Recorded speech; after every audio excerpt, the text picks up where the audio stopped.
All right, so in this lesson, we're going to cover After Effects project window. All right, and we'll try to make this sweet and simple.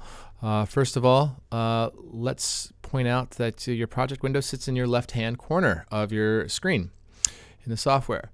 Of course, it says project. You can close this by hitting the little close tab. You can move it by customizing, blah, blah, blah. That was in the last tutorial. But here's the other thing. You can put a lot of stuff in this area. For one, let's import some footage so you can get a better understanding of what I'm talking about. I can go to Import, under File, Import, File, or Apple I. And I'm just going to hit Screen Record and click Open. And of course, now my footage shows up in this little preview window up here. And of course, it tells me what the footage is, what the pixel aspect ratio is, plus what kind of pixel it is, how many frames it is, and how many frames per second, the color depth of it, the codec, and then of course the audio.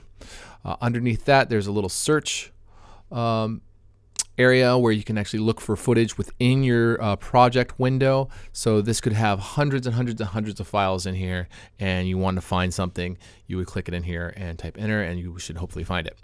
When your footage is in the project window, of course, you can see that here that it actually says by name. So screen record 3, you have a little tag here which you can adjust the colors to organize by color what something is. This is very useful.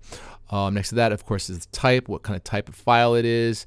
If I wanted to, let's say I'm going to import a file, let's go to my documents. I got all sorts of stuff here, ABC JPEG. There we go. It will say JPEG. Of course, my colors are different. Then after that, of course, you have like the size. And you can swap things around. Oops, watch this. So if I'm in names, I can organize by name. I can organize by type, and I can organize by size. I click on duration, click on comments. So anyway, so size, of course, it tells you the size, duration, how many frames it is. Comments, you can put whatever you want in here. All right, just click it and type.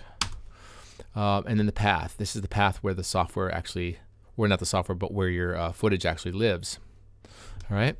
Now below that, of course, is an Interpolate Footage. Down here, little bar, folders, create new composition, 8-bit per color, or basically your color depth. So you can go 8, 16, 32, and then of course trash can.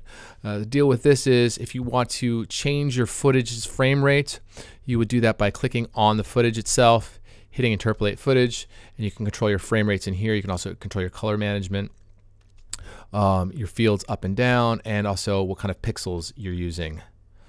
All very important stuff.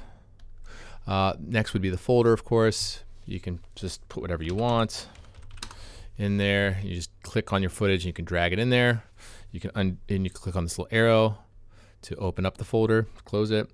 You can undo it by Apple Z. To delete something, you click this little whatever you have, your footage or whatever, and just drag it down the trash can. Simple enough. And then also, if you want to create a composition, you can click on your footage, drag it down to the little film strip, and boom, you've created some new footage. All right. Let's see if I can resize this for you. I'm on a Wacom and not using a mouse. It's giving me some hard times here.